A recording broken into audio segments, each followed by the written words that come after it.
Hello, good morning. What an interesting journey this has been. The last video I put up of the PlayStation Legacy here, I had quite a few people contact me on YouTube and say, please, can you put up the image? And I was like, I would love to, except that A, it's really big. 2, I don't have the time or bandwidth to do that. But what I would do was film a tutorial so you can make it yourself. I'd throw up all the assets, host them all, and everything. Got 2 days into that. I filmed 2 days of me making the image. And it was going really, really well. Right up until my video editing software completely munched the project and the SD card I was using absolutely corrupted. Still don't know why. So, I spent the next 2 days taking the PlayStation Legacy image, finishing it, adding a new intro, making sure everything was set up. I've also rounded up the disc images to a nice round 200. So there are now 200, not 200 games, but 200 disc images, because some of them are 2 discs. 200 disc images, and made sure everything worked and everything was done. I've then taken that disc image and chopped it into 3 pieces with 7-zip and uploaded it to my OneDrive, which should be here. Now, that's publicly available. If you want it, you are more than welcome to download it. The 3 pieces, I think it's 23 gig, 23 gig, and 18 gig, I think. So they're big files. You're also going to need 2 pieces of software to put it back together. You're going to need 7-zip to make the archive complete. And then once that's unzipped, you'll have a really large .img image file. You're going to need something called Win32 Disk Imager to install that to an SD card. All the links are going to be down the bottom. So if you haven't got 7-zip, link down there. And if you haven't got Win32 Disk Imager, also link down there. So everything's down there. The 3, or the OneDrive link, and the 7-zip link, and the Win32 Disk Imager link, all down there. Now, the last thing you've got to know is the zip itself is password protected, but the password is here. Password is legacy. I didn't have to password protect it, but I thought, better safe than sorry. But you're more than welcome to share the password, give it to whoever. If anyone wants this, even if you've downloaded the disk image, just give it to someone. I don't care. I'm not charging for this. If you paid money, I'm sorry, but someone's ripped you off. I have not charged anyone. I'm just giving it away. What I'm going to do is I'm going to tell you very quickly how to translate what I've done in the software to the hardware. There are a few little bits you're going to need to start. Obviously, the first thing you're going to need is a Raspberry Pi. Now, you're going to need a 3B+. Currently, they run at it's either 32 or 34 pounds. I don't know what that is in dollars. But yeah, obviously it's inside here. There are a few other little things you're going to need. One, a decent power supply. Again, if you've been using Raspberry Pis for a long time, please excuse this. This is going to sound super basic, but there are people who watch that video who want to build one of these or want to build something like this and don't know where to start. So you're going to need a Raspberry Pi 3B+. You're going to need a decent power supply. They're freely available wherever you buy the Raspberry Pi. Wherever you buy the Raspberry Pi, buy the power supply at the same place, because chances are they'll be, what you need. You're also going to need, and this is very important, 128 gig micro SD card. When you buy your micro SD card, by any brand, by any, to be honest, it doesn't really matter. The one thing I would say is that make sure it's got the fastest read-write speed available, which I think is type 10. I'm not quite sure of the markings on the front. I know it's got a U and a 3 inside, and then it's got type 10 written next to it. But you are going to need that. Now, for my build, the SD card, actually, let's just take it out. For my build, the SD card, sorry, I'm just going to obscure the camera for a second. Out comes the memory card. The SD card is in here. Actually, that'll give me a good chance to look at the branding on it. I think this is a Samsung. Yes, so Samsung Evo Plus, and you'll see, don't see how close I can get. You see it's got a little 3 in a U there. micro SD XC. So you're going to need a 128 gig micro SD card, and like I say, make sure it has the fastest focus. There you go, the fastest read-write speed you can. Okay, so now you've got your power supply, you've got your Raspberry Pi, you've got your micro SD card. The only other thing you're going to need to get started is something like this, something that you can put the micro SD in the back and then put it into a PC. Obviously, you're only going to need this once. This is to copy the image that you're probably currently downloading, the PlayStation Legacy image, onto the SD card with Win32 Disk Imager. I'm not going to run through how you do that. There are millions of videos out there. Just look, if you're new to this, just look up Raspberry Pi SD backups, and it will show you how to use Win32 Disk Imager. Or if you still can't figure it out, message me. I'm freely available. Hit me up on Twitter. Bing. Or hit me up in the comments, and I'll run you through how to get from what you're downloading, the PlayStation Legacy image, onto your SD card. It's really simple. But like I say, some people are brand new to this. So, you've got your SD card, and it's got your image on. You've got your Raspberry Pi, and you've got your power supply. The other thing you're going to need is some kind of controller. Now, this controller I'm using here, this is the original DualShock 1, which I've modded for USB using the PlayStation Classic wire. You don't need that. You can use... what can you use? You can use any of, well, these controllers. We have an Xbox 360 controller here. Obviously, wired. You can use my personal favorite, the Nintendo Switch Pro Controller. I absolutely love this thing. Just because it's PlayStation, you don't have to use a PlayStation controller, but when you install it, it will be set up for this. The other thing that I will say is if you've got a PlayStation Classic, these will also work, but unfortunately, no analog sticks. So half the games, again, not going to work. Right, or work as well as they could. Okay. So you've got your controller, you've got your Raspberry Pi, you've got your SD card, you've got your power supply.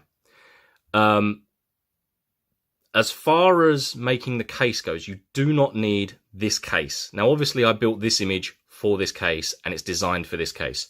You can use any cheap Chinese case you like. You do not need the PlayStation Classic as it was sold. Like I say, the only reason I use this is because I wanted the PlayStation image. You will end up with the same image. Doesn't need to be in this case. You can even use anything that you've hand built. Like it will. I can put that SD card in here and it will work a-okay because there's a Raspberry Pi 3B Plus in here, so that's no problem. Or I could put it in here and it will work fine. That's no problem. The one thing that I will say is that this image is set up for these two buttons here.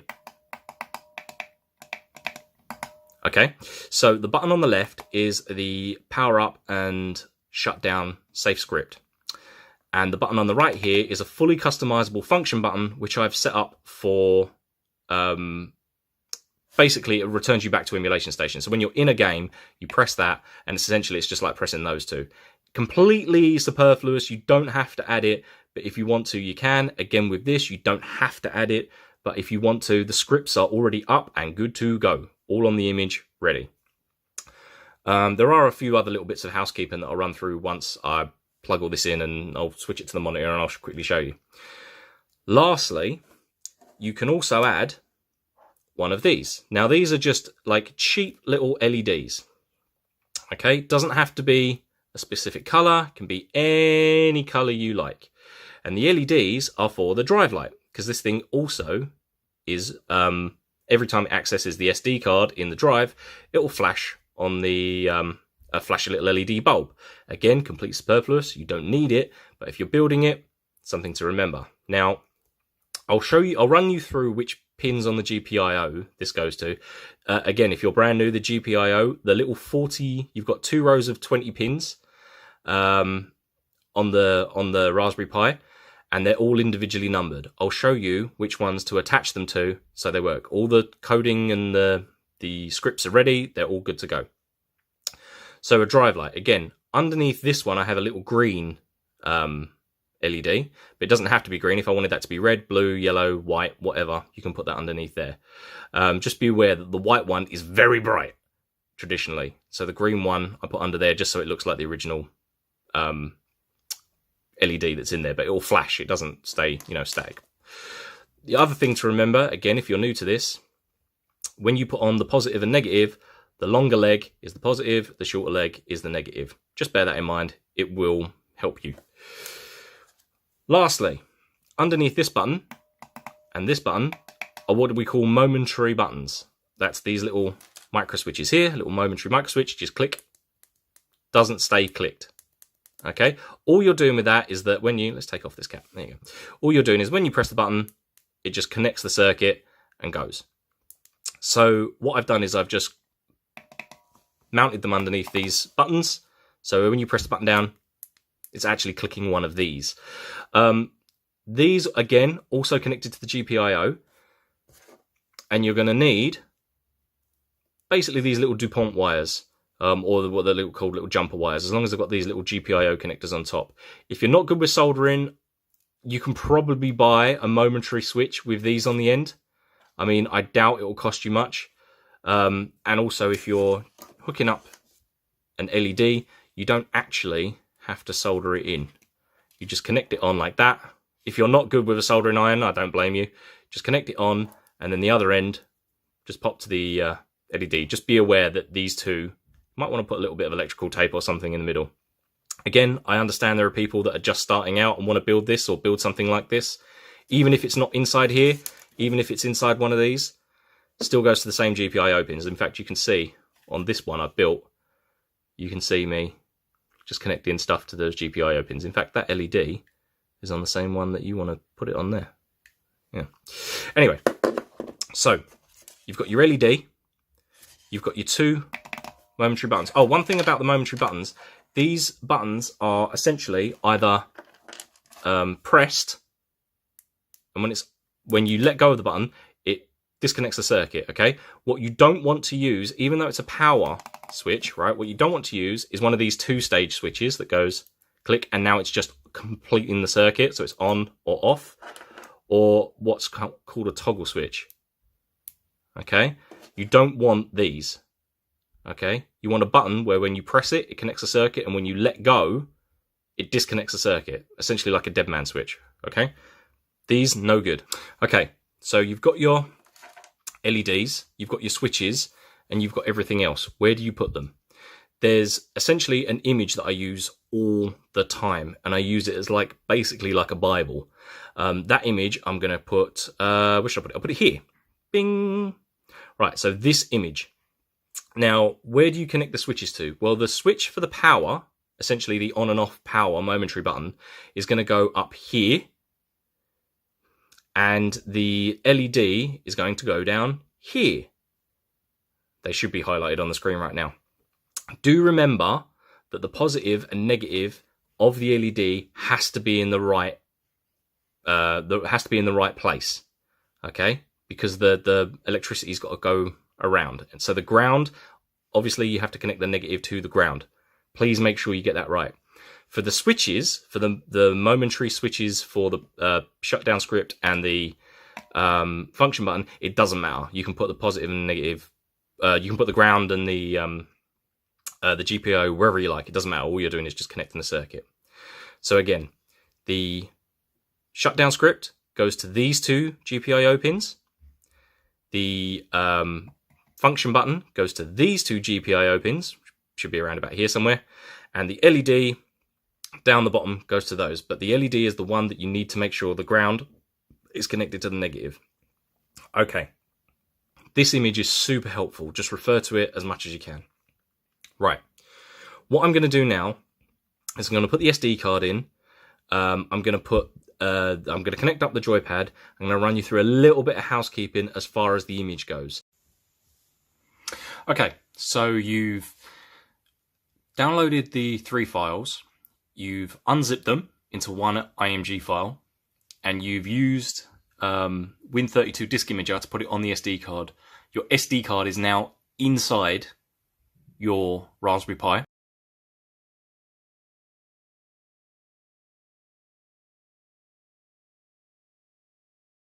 You've soldered the optional, I mean, maybe you have, maybe you haven't, but you've soldered up your buttons, your power button and your other button, and you've soldered up your LED. So what you're going to do now is press the power button, and we're going to turn it on. Now, what you're seeing here is just the very basic startup screen, and then it's going to go into the video intro.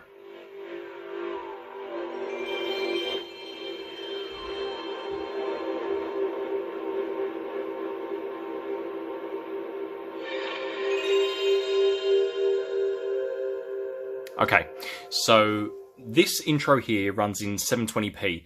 The video screensaver also runs in 720p because I realise not everyone's running in 1080. If you're running it in 1080, fine, but if you are running it in 720, you won't get a black screen. The first place you're going to end up is here. This is the front end. All of the box art and all of the screenshots and the 1-player, 2-player and 4-player splats, they're all done. They're all ready to go for every single game.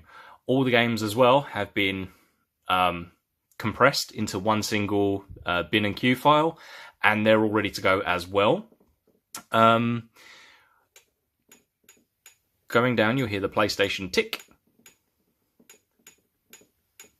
Okay, I'm going to do a little bit of housekeeping. Now, first things first is hotkeys. If you've never used Emulation Station or RetroArch before, one of your buttons is a hotkey. Now, for the moment, I'm set up to use my select button as the hotkey. If you're using a 360 controller or a Nintendo Switch controller or, you know, whatever, you can set up any button to be a hotkey. This, obviously the PlayStation DualShock doesn't have another button because the analog button doesn't do that. So yeah, what you would need to do is bear in mind that I'm using my select as the hotkey. Now the hotkeys themselves, they're set up as well, so you don't need to do any of that. If you want to change them, you can. But what I'm going to do is on the screen now, I'm going to quickly put up an image of a DualShock controller and the hotkeys assigned to different buttons. So you'll see that triangle is the menu button, square is the screenshot button, circle is fast forward, and X is restart. On the D-pad, you have volume up, volume down, mute on, and mute off is the same button, and pause. Now, pause is literally pause the ROM. So if you're in the middle of a cutscene or something that can't be paused in-game, you can just hit pause and it pauses the ROM. Now that's out of the way, I'm going to do a little bit of housekeeping. First things first, in the UI here, the video screensaver, which you can do by pressing select, which is here, I've compressed into one big, let me turn that down a bit. I've compressed it into one big file. So instead of playing adverts in a random order, they'll always be in the same order, but it was just easy for me when I was making the box art to put it all in one big file. So you don't need to worry about it playing the wrong ones, or it'll just play all of them in order because it's all one big video file. Again, it's in 720. So if you're not running in 1080, you won't just get a black screen. Okay, that's the first thing. And also that is set for 15 minutes. If you don't want the video screensaver and you just want just the box art to show with a little bit of background music, go to slideshow and back and back and back. And instead you'll have random box art in a random order, which cycles round, and it plays like a trancey vaporwave PlayStation-based dance music. The speakers on this TV are awful, but you get the idea. Anyway, and that will play at the same. That will play after 15 minutes. You can set that to whatever you want. Right.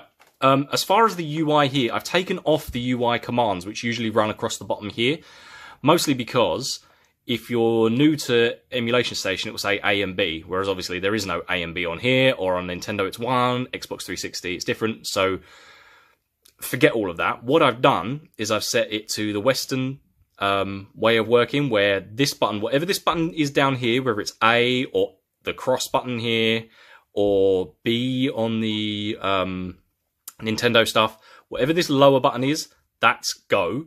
And whatever this button is, whether it be circle or A or B on the 360, whatever's here is back. So if you want to go back, it's circle. Let's get it in the light. There you go. back, and forward is that. So let's select this game. And you'll have an 8-bit PlayStation now loading. It just covers up that little piece of text there. It's just a little bit prettier. Okay, now we're in. Okay, so as far as the hotkey goes, you've got your fast forward. So you can whiz through even the FMV cutscenes. You can fast forward loading times, because all it does is just ups the CPU cycles. So it just makes everything fast. You want to turn the volume up. Turn the volume down. Always good when you haven't got remote control. You can mute. And you can pause. There you go. Just pauses the ROM. And that's all on the D-pad. Like I say, if you're using something without dual analog sticks, you'll have to redefine those. Okay. So every single game will run in the maximum resolution you're running. See, I'm going to whiz through that. Fast forward, loading times. There you go. So every game will run in the maximum resolution your TV is defaulting at. So this one is 1080p. If you're running in 720, you don't need to set it. It will do it automatically.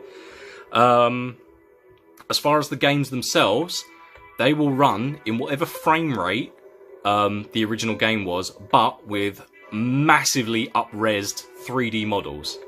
Now, 2D sprites are going to be the same. They're not going to be... it's not going to up-res anything 2D. But like you can see, here in the 3D stuff, it looks way crisper, way better. And I will say, as far as the 2D stuff goes, there is a lot of... not glitches, but there's a lot of... Oh, God, Lord. Now, you see the frame rate is tanking. That's the game. That's not the emulator. You'll know when it's the emulator. It's not perfect. It's just using PSX Rearmed, which is exactly the same one as the PlayStation Classic is. But it's, like I say, been tweaked and massaged to the point we're at. Alright, so when you want to go back, you can either press your hotkey and your back button, which on this controller is select, or, because you've got a new button wired up, click it on the PlayStation Classic, the PlayStation Legacy, and it goes back to Emulation Station. That was the other button that you put in. Now, I've tried to fix the audio on a lot of this. When certain games, the audio will get munched. It doesn't make the game unplayable. It's usually in any game where there are overlapping large 2D sprites or large 2D planes. Will crackle a little bit, but it doesn't make anything unplayable. Also, for some reason, and I haven't gone through all of these games, so there might be, odd problems here and there. Castlevania Symphony of the Night, the very first time you go into the menu screen and come out, the top and bottom border will flash white. Just do a quick save and a quick load, which are again mapped via the hotkeys, and that will never happen again. I don't know why it happens. The emulator isn't great. The one thing the emulator really isn't good with is Doom, Final Doom, and what's the other game that was by Heretic? Hexen, the sequel to Heretic. Because Doom technically isn't 3D, it's actually very clever sprite scaling. You're going to start Doom, and you're going to go, oh my god, this is broken. Not really. What you've got to do is just tinker around with the emulator itself. So, right, now this is unskippable, but you can fast forward through it. Done. Fast forward is a godsend. Right, let's go into a single player game and you'll see what I mean. Okay, so this is clearly broken, right? But it's because I'm using the upscaled 3D modeler. It is just absolutely busted. All you've got to do is press your hotkey, go down to... no, there we go. Options. And down here, you'll see enhanced resolution, disabled, enhanced resolution speed, also disabled. Go back, and it looks not as good, but it works, you see? All the sprites are back to where they usually should be, and it will work. But like I say, it's not... the 3D games will now look just like they did, and you want enhanced 3D.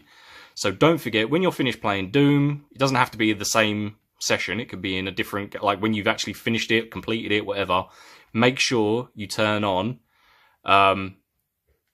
enhanced resolution and enhanced resolution speed hack. Make sure they're back on. Quick menu, resume.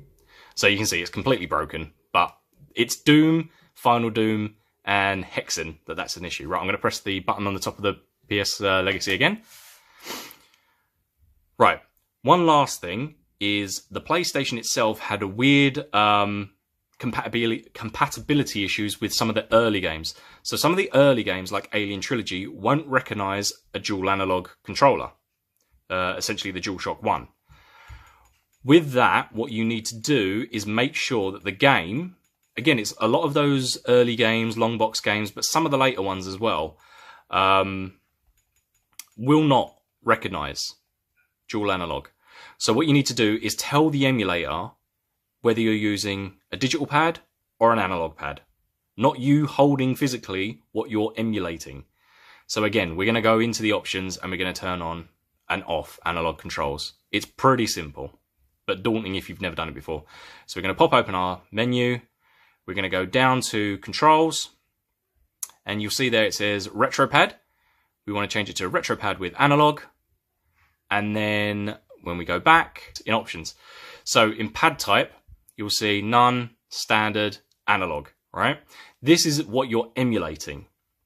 So a standard pad is the PlayStation Classic pad, and the analog pad is a DualShock controller. Just bear that in mind. If you're playing a game that's only analog, like Ape Escape, you have to switch that to analog. And if you're playing a game that's only digital, you have to be in standard. So yeah, things to bear in mind. A little bit of housekeeping. Make sure if you're playing a 2D based game, let's just make sure this works. There we go. That's an old quick load. Oh, through that. There we go. This is actually surprisingly good. Yeah, I'm just going to shoot these guys. Right, so what I'm going to do is press again the button on top. And back. Now, that pretty much covers the basics. If you've never used Emulation Station before, it can be super daunting. But the way this is set up, if you just want to play a game and you've got a 360 pad plugged in, just hit the button and go. You might need to worry about the analog, non-analog, stuff like that with some of the games. But most of the games, if you haven't got an analog pad, it doesn't matter. It will just default to the digital pad. That's fine. Just use the D-pad. If it's a game that specifically uses analog, then, you know, you can change that in that little menu. That's not, you know, it's not a problem. If you have any big problems or something, oops, pardon me, something definitely doesn't work, by all means contact me. All my description, all my contact details are in the description box below. But if you want to contact me on Twitter, my Twitter name is Bing there. So you can contact me on Twitter and just say, you know, this is broken, this doesn't work, this does work. Please don't contact me on Twitter to say, oh, your one player thinks there's one player, but in fact it's two player. Like, for example, Diablo. Like, I thought Diablo was one player. I looked on the internet, it said it was one player. I played the game, it's two player. All right, sorry, I'm not Wikipedia, I didn't know that. But yeah, if something's broken or something doesn't work, let me know. Other than that, sorry. There might be another revision later on down the line. As far as I'm aware, everything in here works at the minute. All the hotkeys seem solid. So, cool. But yeah, and please, again, by all means contact me, but don't contact me to say there isn't Final Fantasy VII on there. I know Final Fantasy VII is not on there. You know what I mean? You can play Final Fantasy VII anywhere. Like, it's been ported everywhere, but you can't play Die Hard Trilogy anywhere. You can't play Dino Crisis anywhere. Even the bad games, like Disney's Aladdin Nazira's Revenge, and some real stinkers, like the Duke Nukem Land of the Babes, Time to Kill. Like, you can't play these anywhere else. Fighting Force 2 is awful. But at least, you know, at least you've got it. At least it exists in some archival format. So, yeah. Another thing, very, very, very quickly, this PlayStation Legacy also has, as well as Japanese games that never came out in the West, like Harmful Park, it also has, just skipping down, right, Resident Evil Uncut. That's the uncut version of Resident Evil that people were asking me about in my last video. That exists and is on here. It's just called Resident Evil Uncut. Also, things like things like Thrill Kill, that was never released, but it's widely available. So I'll put that on there as well, because why not? I mean, eventually it became Wu-Tang Shaolin style, but it's, you know, essentially the same game. So yeah, there are. It's not all classics. There are some god awful ones on there as well, in between the classics. But it's an archive. You have to take the good with the bad. It's a mix of everything. But yeah, like things like Final Fantasy. You can play Final Fantasy anywhere. You don't need it on here. There are RPGs on there, but there's also fighting games, racing games, kart racing games. There's platformers, 3D platformers, 2D games. There's Japanese games, European games, everything on here. You've got something for everybody. All right, so yeah, that's it. The image is up now. Just a reminder, this is the bing. This is the location for that image. The password is legacy. Legacy. Okay, and I think that just about covers it. The last thing I just need to quickly explain is the power on and off button. If you've never used a Raspberry Pi before, to keep costs down, the Raspberry Pi doesn't have a power switch. Literally, to take the power out, you unplug it, and to turn the power on, you plug it in. So what I did was I put in a little bit of code which just does a safe startup and shutdown script. These are everywhere. Pretty much everyone's got them, and that's what's wired to your power button. Now, if you're playing a game and the game soft locks, or the game crashes, or something happens that you can't get out, don't worry. That script is always running, or always prepared to run, at the push of a button. So all you've got to do is press the button to shut it down. Now, you can turn off the PlayStation Legacy by going into the main menu and going down to quit, and then hitting, shut down system, which is down there. But as soon as you've got this button, at any point, whether it be during a game, anything you're doing, whether it be in a game, in a menu, whatever, here, you can always press the power button, and then we shut down. Okay, like I say, by all means, you can contact me if something is broken, and I'll try and fix it, or I'll help you through it, or if you've never used a Raspberry Pi before, A, welcome, and B, just try and figure it out. And if you can't, we're always there to help. All right, cool. Peace.